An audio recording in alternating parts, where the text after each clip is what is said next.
ഇപ്പോൾ ഇവിടേക്കു ഞാൻ വന്ന കാരണമുൽപ്പല സംഭവൻ തൻ്റെ നിയോഗത്താൽ രാവണനെ കൊന്നു ലോകങ്ങൾ പാലിപ്പാൻ ദേവകളോടരുൾ ചെയ്തതു കാരണം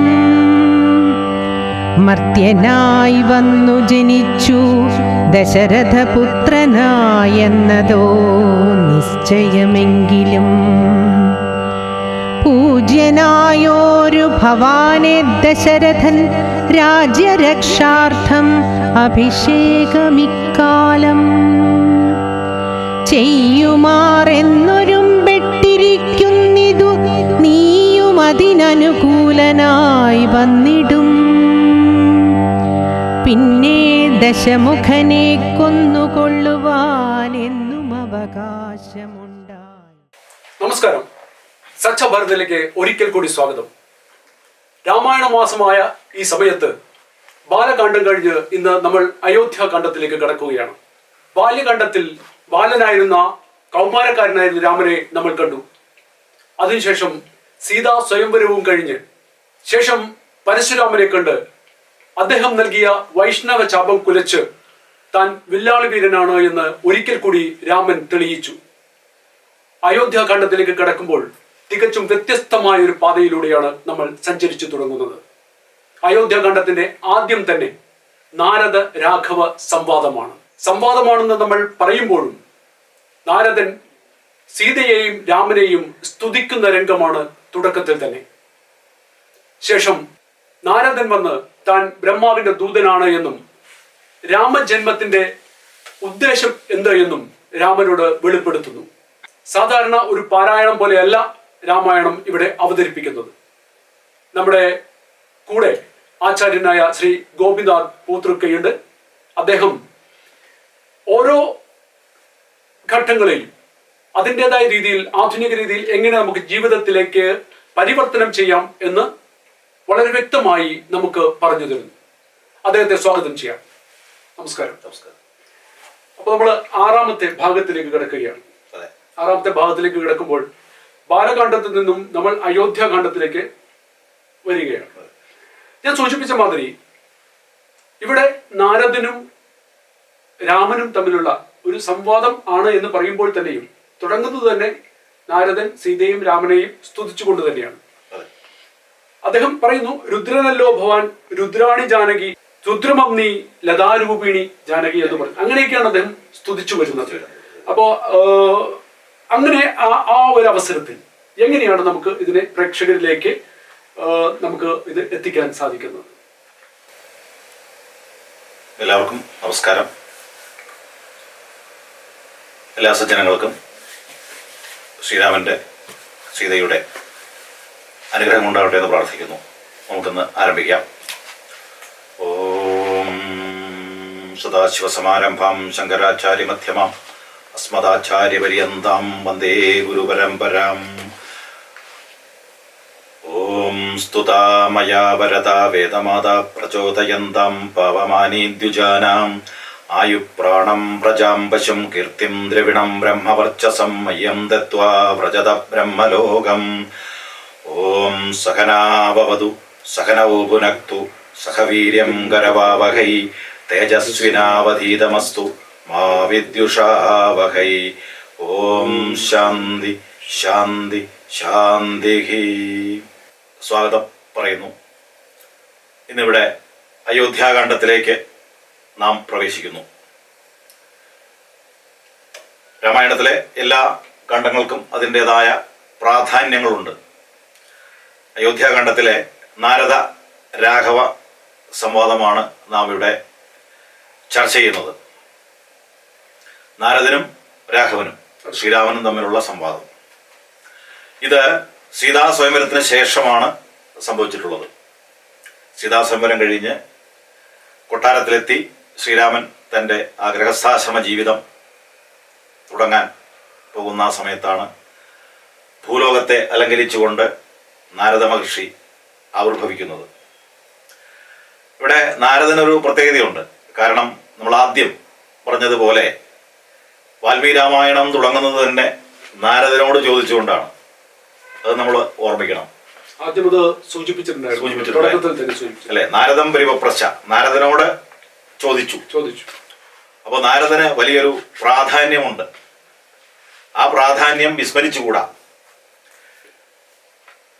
ഇവിടെ നാരദൻ വന്ന് രാമനെ കാണുന്നത്, രാമനെ സ്തുതിക്കുന്നത് എല്ലാം ഒരു ഭക്തന്റെ രൂപത്തിലാണ്. ഒരു ഭക്തൻ, ഉപാസകൻ, അതുപോലെ ഉപാസ്യൻ, ഉപാസന ഉപാസ്യൻ, അങ്ങനെയാണ് എഴുത്തച്ഛൻ അധ്യാത്മരാമായണത്തിൽ പറഞ്ഞിട്ടുള്ളത്. എന്നാൽ നാരദനോടുള്ള ചോദ്യം വാൽമീകി രാമായണത്തിൽ ആദ്യമുണ്ട്. ആരാണ് യഥാർത്ഥത്തിൽ സർവഭൂതങ്ങളുടെയും ഹിതങ്ങളെ ആഗ്രഹിക്കുന്ന, അല്ലെങ്കിൽ ചാരിത്രേണക യുക്ത സർവഭൂതേഷു കോഹിത വിദ്വാൻ സമർത്ഥൻ എന്നൊക്കെ ചോദിച്ചുകൊണ്ടാണ് അവിടെ രാമായണം ആരംഭിക്കുന്നത്, മൂലരാമായണം. അപ്പോൾ അവിടെ മറുപടി പറയുന്നുണ്ട്, ഇക്ഷ്വാകുവിൻ്റെ വംശത്തിൽ ജനിച്ച ശ്രീരാമനാണ് വാൽമീകി ഉദ്ദേശിക്കുന്ന ആ വ്യക്തിയെന്ന്. അതുകൊണ്ട് എല്ലാ അർത്ഥത്തിലും നാരദന്റെ സാന്നിധ്യം ഇവിടെ അത്യന്താപേക്ഷിതമാണ്.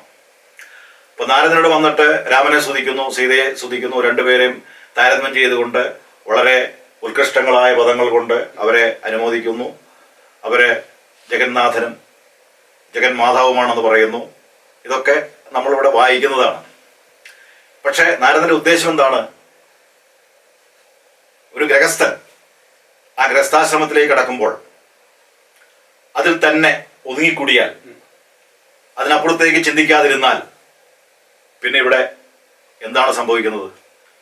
ഈ ഗൃഹസ്ഥന്റെ ജീവിതം എന്ന് പറയുന്നത് വാസ്തവത്തിൽ ധർമ്മം ആചരിക്കുകയും ധർമ്മം പ്രചരിപ്പിക്കുകയും ചെയ്യുന്നതിന് വേണ്ടിയാണ്. ധർമ്മം ആചരിക്കുക, ധർമ്മം പ്രചരിപ്പിക്കുക, ഇത് രണ്ടും ഇല്ലെങ്കിൽ ഗാർഹസ്ഥ്യം പൂർണ്ണമാവുകയില്ല. ഇത് വൈദിക സിദ്ധാന്തമനുസരിച്ചുള്ള ആശ്രമ സങ്കല്പമാണ്.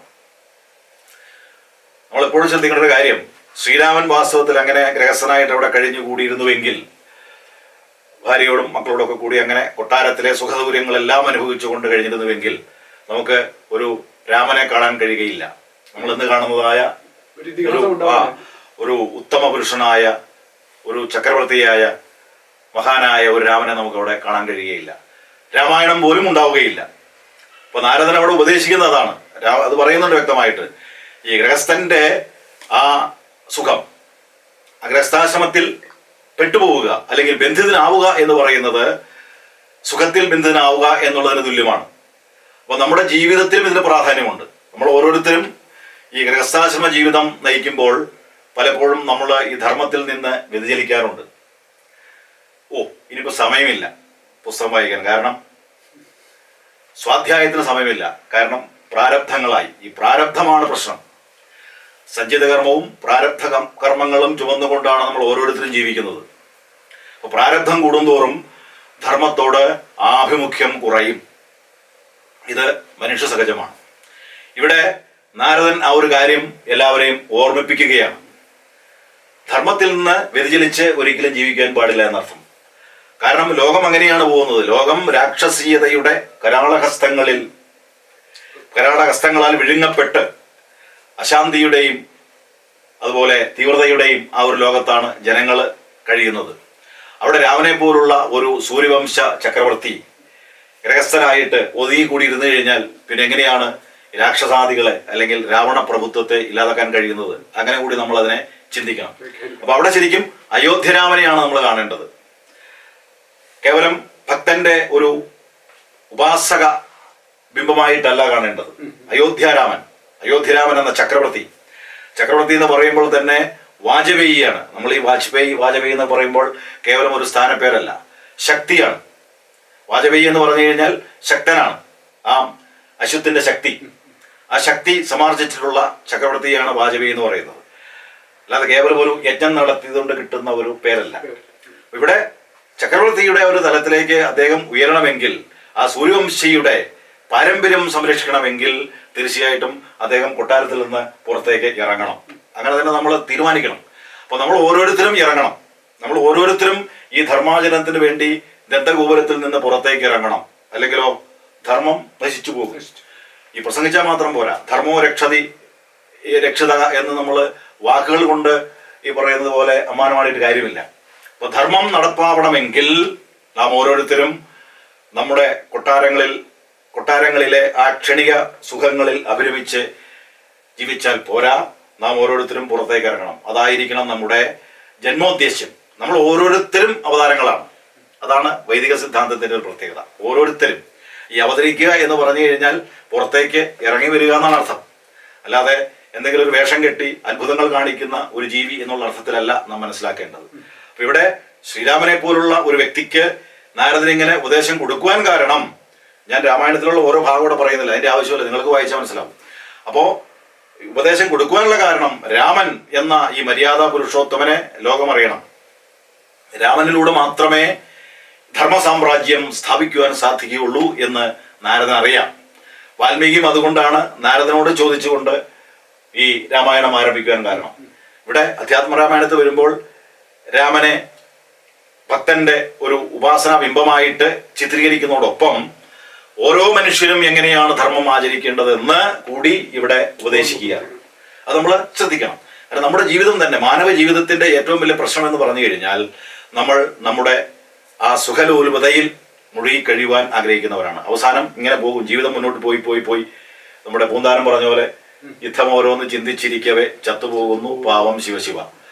അവസാനം ഒന്നും ചെയ്യാൻ പറ്റാത്ത അവസ്ഥ വരും. അപ്പൊ നമുക്ക് യാതൊരു ജീവിതത്തെ ഒരു മാതൃകയാക്കി തീർക്കുവാൻ നമുക്ക് സാധിക്കുകയില്ല. അതിനുവേണ്ടിയാണ് വാസ്തവത്തിൽ ഇതുപോലുള്ള മര്യാദാ പുരുഷോത്തമന്മാരെ നമ്മൾ മാതൃകയാക്കേണ്ടത്. അപ്പോൾ മാതൃകാ പുരുഷന്മാരെ മാതൃകയാക്കിക്കൊണ്ട് വേണം നമ്മൾ ഓരോരുത്തരും ജീവിക്കുവാൻ. അതായിരിക്കണം നമ്മുടെ ജീവിതോദ്ദേശ്യം. അല്ലെങ്കിൽ പിന്നെ ഈ പുരുഷാർത്ഥങ്ങൾക്കൊന്നും പ്രാധാന്യം വരികയില്ല. ഈ ധർമ്മം, അർത്ഥം, കാമം, മോക്ഷം, ഈ 4 പുരുഷാർത്ഥങ്ങളും അനുഷ്ഠിക്കുമ്പോൾ ധർമ്മത്തിന് പ്രാധാന്യം കൊടുക്കണം. ഇത് പെട്ടെന്ന് മനസ്സിലാവുന്ന ഒരു കാര്യമല്ല. ധർമ്മത്തിൽ അധിഷ്ഠിതമായ കാമം, ധർമ്മത്തിൽ അധിഷ്ഠിതമായ അർത്ഥം, ധർമ്മത്തിൽ അധിഷ്ഠിതമായ മോക്ഷം, അതൊരു നൂലിൽ കോർത്ത മുത്തുകളാണ്. അപ്പോ ധർമ്മേണ പരിരിഷ്ട ഏധതേ, ധർമ്മമല്ലാതെ ഒന്നുമില്ല എന്ന് നമ്മൾ മനസ്സിലാക്കണം. ഇത് കേൾക്കുന്തോറും ചില ആളുകൾക്കൊക്കെ ബുദ്ധിമുട്ട് തോന്നും. കാരണം ഈ ഹൈന്ദവ സമൂഹത്തിലെ ഈ ധർമ്മം എന്ന് പറയുമ്പോൾ പലർക്കും ഒരു ബുദ്ധിമുട്ട്. അദ്ദേഹം ഇത് മാത്രമേ പറയുന്നുള്ളൂ, അതാണ് പറയേണ്ടത്. കാരണം ഇത് കേവലം ഒരു വിശ്വാസത്തിന്റെ മതമല്ല. അന്ധന്മാരെ പോലെ വിശ്വസിച്ച് അന്ധന്മാരായി പുരോഹിതന്മാരുടെ പുറകെ നടക്കുന്ന ഒരു സമ്പ്രദായമല്ല നമ്മുടേത്. നമ്മുടെ ഋഷിമാരൊക്കെ ശാസ്ത്രാർത്ഥം നടത്തിയവരായിരുന്നു. അതുകൊണ്ടാണ് ഞാൻ പലപ്പോഴും പറയാറുണ്ട്, ഒറ്റവാക്കിൽ പറഞ്ഞാൽ സനാതന ധർമ്മം എന്ന് പറയുന്നത് ശാസ്ത്രാർത്ഥ സാര മധുപൂരിത യോഗഭാവം ആണ്. ഒറ്റവാക്കിൽ പറഞ്ഞ ശാസ്ത്രാർത്ഥമാകുന്ന മധു, തേൻ നിറഞ്ഞ യോഗഭാവമാണ് സത്യസനാതന വൈദിക ധർമ്മം. അതാണ് ഗുരുക്കന്മാർ നമുക്ക് ഉപദേശിച്ചു തന്നിട്ടുള്ളത്. ഈ ഒരു കാര്യം നമ്മൾ എപ്പോഴും മനസ്സിലാക്കണം. അങ്ങനെ മനസ്സിലാക്കി വേണം നമ്മൾ ഈ രാമായണ മാസത്തെ ആചരിക്കുവാൻ. സനാതനധർമ്മം നമ്മൾ പഠിക്കുമ്പോൾ സനാതനധർമ്മമാണ്, അതിങ്ങനെ സനാതനമാണ്, അത് പഠിക്കുകയൊന്നും വേണ്ട, അതിങ്ങനെ സനാതനമായിട്ട് ഇങ്ങനെ നിന്നോളും എന്ന് വിചാരിച്ചു കഴിഞ്ഞാൽ അവസാനം സനാതനം സമാധാനം തരാത്ത ഒരു സാധനമായിട്ട് അധപ്പതിച്ചു പോകും. അപ്പൊ അങ്ങനെ ഒരു സമാധാനവും നൽകാത്ത ഒന്നായി അധപ്പതിച്ചു പോയിരിക്കണമെങ്കിൽ നമ്മൾ ഓരോരുത്തരും ആ രാമന്റെ പാത പിന്തുടരണം എന്നാണ് എനിക്ക് ഈ അവസരത്തിൽ പറയാനുള്ളത്. അതിനുവേണ്ടി ഒരു പ്രയത്നം എല്ലാവരുടെയും ജീവിതത്തിൽ ഉണ്ടാവണം. അതിനുള്ള ഒരു മാർഗമാണ് ഇവിടെ ഉപദേശിച്ചിട്ടുള്ളത്. ആ മാർഗം വളരെ ശാശ്വതമായൊരു മാർഗമാണ്. രാമന്റെ മാർഗം ശാശ്വതമാണ്. ശാശ്വതമായ സമാധാനവും ശാന്തിയുമാണ് ആ മാർഗം നമുക്ക് ഉപദേശിച്ച് നൽകുന്നത്. ഇതാണ് ഈ ഒരു അവസരത്തിൽ നാരദൻ പറയുന്നുണ്ട്. നാരദൻ പറഞ്ഞത് ഈ നേരെ ഞാൻ വരുന്നത്, അങ്ങയുടെ മുമ്പിലേക്ക് വരുന്നത് ബ്രഹ്മാവിന്റെ നിർദ്ദേശപ്രകാരമാണ് ഞാൻ അങ്ങയുടെ മുമ്പിലേക്ക് വരുന്നത് എന്ന് പറയുന്നത്. പക്ഷെ രാമൻ ദൈവം തന്നെയാണ്, അതും ഓർമ്മിപ്പിക്കുന്നുണ്ട്. അപ്പോ അങ്ങനെ ഒരു ഓർമ്മപ്പെടുത്തലിന്റെ ആവശ്യമുണ്ടായിരുന്നോ എന്നൊരു ചോദ്യം അവിടെയില്ലേ, പ്രസക്തമല്ലേ? അത് ആധ്യാത്മിക സാധനയിൽ അത് ആവശ്യമുണ്ട്. കാരണം ഇത് അധ്യാത്മരാമായണമാണ്. ഇപ്പൊ നമ്മളിവിടെ സംസാരിച്ച ധർമാചരണം എന്ന് പറയുന്നത് വാൽമീകി രാമായണത്തിലെ നാരദനെ ആസ്പദമാക്കിയാണ് പറഞ്ഞത്. ഇവിടെ നാരദൻ വരുമ്പോൾ വ്യത്യാസമുണ്ട്. ഇവിടെ നാരദൻ ഞാൻ പറഞ്ഞില്ല, ഇവിടെ അധ്യാത്മരാമായണത്തിലെ രാമൻ എന്ന് പറയുന്നത് ആത്മാരാമ സങ്കല്പമാണ്. ആ വ്യത്യാസമുണ്ട്. അയോധ്യരാമനല്ല. അയോധ്യരാമൻ ചക്രവർത്തിയാണ്, സാർവഭൗമനാണ്, അല്ലെങ്കിൽ ദശരഥന്റെ പരമ്പര സംരക്ഷിക്കുന്ന രാജാവാണ്. രണ്ടുമുണ്ട്.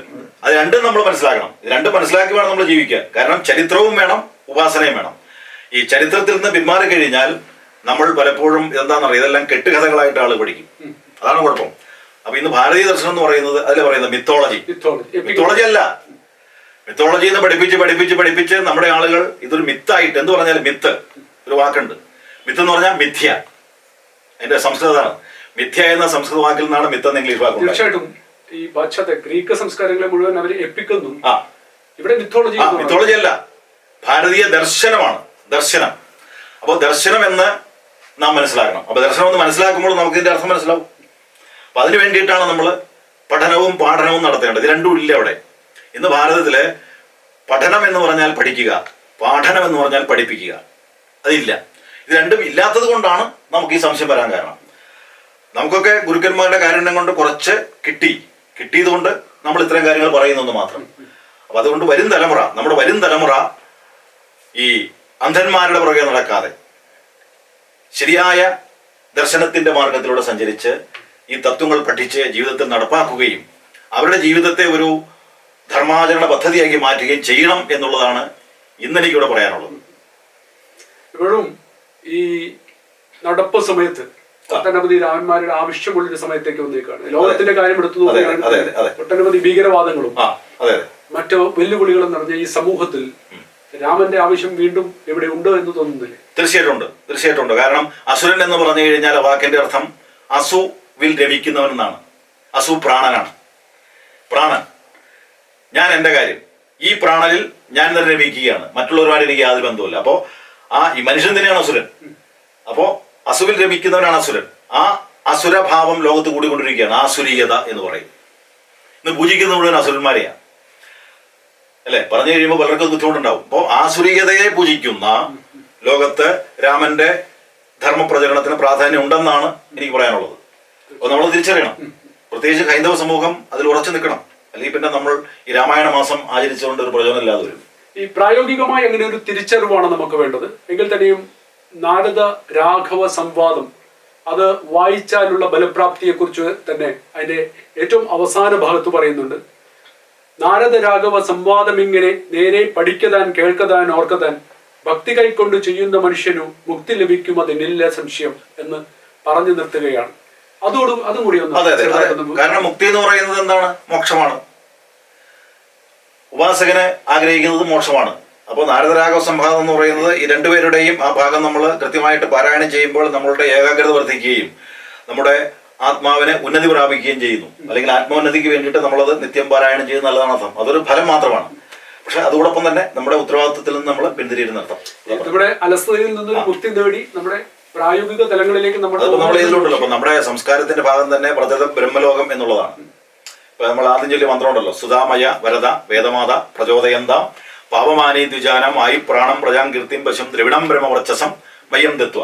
അപ്പോ സപ്തവർച്ചസുകൾ ലഭിച്ചിട്ട് വ്രജത ബ്രഹ്മലോകത്തെ വരിക്കുവാനും എനിക്ക് പ്രാപ്തി ഉണ്ടാക്കണം എന്ന് കൂടി പ്രാർത്ഥനയുണ്ട്. ഇതെല്ലാം പരസ്പര പൂരകങ്ങളാണ്, അല്ലാതെ പ്രത്യേകിച്ച് ഓരോ വിഭാഗമല്ല. മനസ്സിലായില്ലോ? അപ്പൊ ഇത് ഈ ആയുസ് വേണം. ആയുസ് ആഗ്രഹിക്കാത്ത നിരീശ്വരവാദി പോലും ഇല്ല. നിരീശ്വരവാദി നല്ല മുന്നിൽ ആയുസ് വേണം ആഗ്രഹം ഉണ്ടാവും. കാരണം ആയുസ്, പ്രാണശക്തി, കീർത്തി വേണം. കർമ്മം ചെയ്താലേ കീർത്തി ഉണ്ടാവുള്ളൂ. ഇതൊക്കെ ജീവിതത്തിന്റെ ഭാഗം തന്നെയാണ്. പക്ഷെ എന്താണെന്ന് വെച്ച് കഴിഞ്ഞാൽ ഭാരതീയ ദർശനത്തിൽ തന്നെ ഭൗതികത എന്ന് പറയുമ്പോൾ തന്നെ ഇംഗ്ലീഷിൽ പറയുന്ന മെറ്റീരിയലിസം അല്ല, വിഭൂതിയാണ്. അപ്പൊ ആ വിഭൂതിയെ അനുഭവിക്കാൻ എല്ലാവർക്കും അധികാരമുണ്ട്. പക്ഷെ ധർമ്മത്തെ മാറ്റി നിർത്തിയിട്ട് ഒന്നും ചെയ്യാൻ പാടില്ല എന്നർത്ഥം. അതാണ് ഇപ്പൊ നമ്മൾ പറയില്ലേ, ഉദാഹരണത്തിന് ഇപ്പൊ ഗോക്കളെ കൊല്ലരുത്. ആ ഗോക്കളെ കൊല്ലരുത് എന്ന് പറയുന്നത് ധർമ്മമാണ്. പാല് കുടിക്കുന്നത് കുഴപ്പമില്ല, പക്ഷെ ഗോവിനെ കൊല്ലാൻ പാടില്ല. ഇത് രണ്ടും മനസ്സിലാക്കണം. പാല് കുടിക്കാമെങ്കിൽ അതിനെ കൊല്ലാൻ പാടില്ലേ എന്ന് ചോദിക്കുന്നത് പാടില്ല അവിടെ. അപ്പൊ ഇതാണ് ധർമ്മം എന്ന് പറയുന്നത്. അതാണ് ഭാരതത്തിന്റെ ഏറ്റവും പ്രത്യേകത. ഇത് ഭാരതത്തിലെ ഗ്രാമങ്ങളിലുണ്ട്, ഇപ്പോഴും ഉണ്ട്. നമ്മളത് കുറ്റം പറഞ്ഞിട്ട് കാര്യമൊന്നുമില്ല. അവർ ചിലപ്പോൾ സ്കൂളിൽ പോയിട്ടുണ്ടാവില്ല, അല്ലെങ്കിൽ കോളേജിൽ പോയിട്ടുണ്ടാവില്ല. പക്ഷേ ഗോവിനെ തൊട്ട് കഴിഞ്ഞാൽ തൊട്ടവന്റെ ഇടപാട് തീർക്കും. കാരണം അതാണ്, ധർമ്മമാണത്. ആ ധർമ്മത്തെ കൈവയ്ക്കാൻ അവരനുവദിക്കില്ല എന്നർത്ഥം. ചിലപ്പോൾ ഇത് എല്ലാവർക്കും മനസ്സിലായെന്ന് വരില്ല. പക്ഷെ നമ്മൾ പഠിച്ചതുകൊണ്ട് നമ്മളത് തിരിച്ചറിഞ്ഞു, നമ്മളത് ഉപദേശിച്ചു കൊടുക്കുന്നു. അപ്പോ തീർച്ചയായും ഇപ്പോൾ നമ്മൾ ഈ 6ാമത്തെ ഭാഗം നമ്മളിവിടെ അവസാനിപ്പിക്കുമ്പോൾ ആചാര്യൻ സൂചിപ്പിച്ച മാതിരി ധർമ്മത്തിൽ അധിഷ്ഠിതമായിക്കൊണ്ട് നമ്മൾ ഓരോരുത്തരും മുന്നേറിയാൽ മാത്രമേ ഇപ്പോൾ നിലവിലുള്ള വെല്ലുവിളികൾ നമുക്ക് കൃത്യമായി നേരിടാൻ സാധിക്കുകയുള്ളൂ. ഇതൊരു ഓർമ്മപ്പെടുത്തൽ കൂടിയാണ്. നാരദൻ ബ്രഹ്മദേവന്റെ നിർദ്ദേശപ്രകാരം രാമന്റെ അടുത്തെത്തുകയും അദ്ദേഹത്തിന്റെ ജീവിത കർത്തവ്യം ഓർമ്മപ്പെടുത്തുകയും ചെയ്യുന്ന ഒരു അവസരത്തോടു കൂടി ഇത് ചൊല്ലിയാൽ കേട്ടാൽ ഇത് പറഞ്ഞാൽ അതിൻ്റെ ബലപ്രാപ്തിയെക്കുറിച്ച് കൂടി സംസാരിച്ചുകൊണ്ട് ഈ ഭാഗം ഇവിടെ അവസാനിക്കുകയാണ്. ഞങ്ങൾ നേരത്തെ പറഞ്ഞ മാതിരി തന്നെ, സൂചിപ്പിച്ച മാതിരി തന്നെ, ഇത് വ്യക്തമായും ഒരു നമ്മുടെ ഈ പ്രായോഗിക തലത്തിലേക്ക് പകർത്തുവാനുള്ള ഒരു പ്രയത്നം കൂടിയാണ്. രാമായണം വായിച്ച് മുന്നോട്ട് പോകുന്നതല്ല, ഇത് തികച്ചും വ്യത്യസ്തമായി ഞങ്ങൾ ചെയ്യുന്ന ഈ കർമ്മത്തിൽ നിങ്ങളുടെ അഭിപ്രായങ്ങൾ ദയവായി കമന്റിൽ രേഖപ്പെടുത്തണമെന്ന് അഭ്യർത്ഥിച്ചുകൊണ്ട് നിർത്തുന്നു. നമസ്കാരം. നമസ്കാരം. നാളെ 7ാമത്തെ ഭാഗത്തിൽ നമുക്ക് വീണ്ടും കാണാം. ഇപ്പോൾ ഇവിടേക്കു ഞാൻ വന്ന കാരണമുൽപ്പല സംഭവൻ തൻ്റെ നിയോഗത്താൽ രാവണനെ കൊന്നു ലോകങ്ങൾ പാലിപ്പാൻ ദേവകളോടരുൾ ചെയ്തതു കാരണം മർത്യനായി വന്നു ജനിച്ചു ദശരഥപുത്രനായെന്നതോ നിശ്ചയമെങ്കിലും പൂജ്യനായോരു ഭവാനെ ദശരഥൻ രാജ്യരക്ഷാർത്ഥം അഭിഷേകമിക്കാലം ചെയ്യുമാറെന്നൊരുമ്പെട്ടിരിക്കുന്നിതു നീയും അതിനനുകൂലനായി വന്നിടും. പിന്നെ ദശമുഖനെ കൊന്നുകൊള്ളുവാൻ എന്നും അവകാശമുണ്ടായി വരായല്ലോ. സത്യത്തെ രക്ഷിച്ചുകൊള്ളുകെന്നെന്നോട് സത്വരം ചെന്നു പറകെന്നരുൾ ചെയ്തു. സത്യത്തെ ലംഘിക്കയില്ലൊരു നാളും ഞാൻ, ചിത്തേ വിഷാദമുണ്ടാകായികതുമൂലം. കാലവിളംബനമെന്തിനെന്നല്ലല്ലീ മൂലമതിനുണ്ടതും പറഞ്ഞിടുവൻ. കാലാവലോകനം കാര്യസാധ്യം നൃണാം, കാലസ്വരൂപനല്ലോ പരമേശ്വരൻ. ചിത്തപ്രമോദേന നാരദനന്നേരം രാഘവൻ തന്നെ പ്രദക്ഷിണവും ചെയ്തു. വേഗേന ദണ്ഡ നമസ്കാരവും ചെയ്തു. ദേവമുനീന്ദ്രനനുജ്ഞയും കൈക്കൊണ്ടു.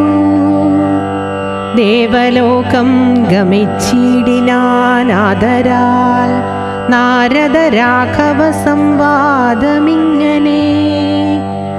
നേരെ പഠിക്കതാൻ കേൾക്കതാൻ ഓർക്കതാൻ ഭക്തി കൈക്കൊണ്ടു ചെയ്യുന്ന മനുഷ്യന് മുക്തി ലഭിക്കുമതിനില്ല സംശയം.